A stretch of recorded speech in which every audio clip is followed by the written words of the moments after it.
as Indian media screams, Pakistan's flattery offensive. It's time to ask, who's truly flattering the world's superpowers, and who's playing strategic chess? India claims moral high ground, while chasing global approval, like a stage-starved performer. Let's talk facts. Back in 1971, Pakistan pulled off a masterclass in diplomacy, facilitating Henry Kissinger's historic visit to China. That wasn't flattery, that was strategic brilliance. Fast forward to today. Modi shares a stage with Trump at Howdy Modi in Texas, throws photo ops at G7 hugs every world leader in sight, yet still fails to secure a permanent UNSC seat after 7 decades. Meanwhile, India claims it's not aligned, yet buys oil from Russia, sells chips to the US, and signs defense deals with Israel. That's not strategic autonomy, that's diplomatic juggling without balance. Let's be clear, Pakistan talking to both the US and China isn't desperation.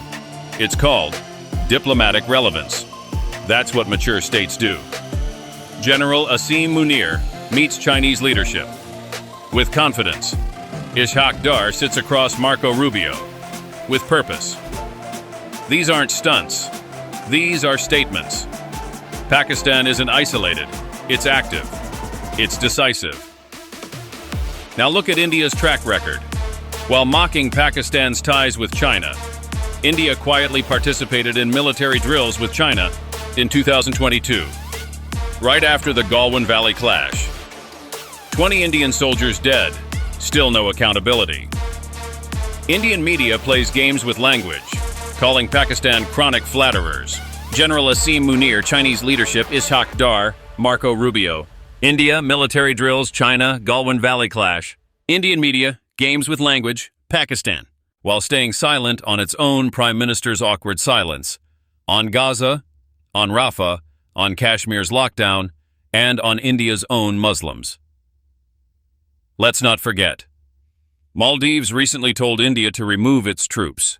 Gulf countries have repeatedly summoned Indian envoys over anti-Islam remarks.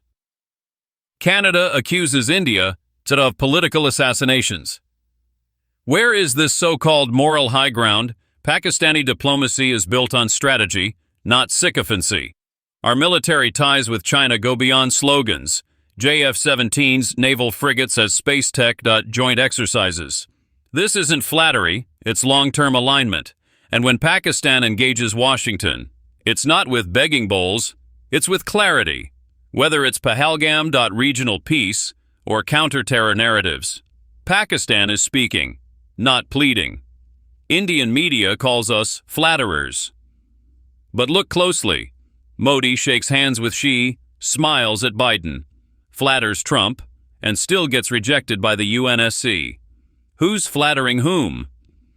Pakistan doesn't need fake optics. It needs strategic gains.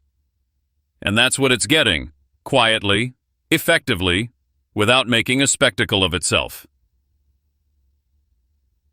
To the Indian media, before you laugh at others, take a hard look at your own leader's foreign affairs playlist, because the world already knows.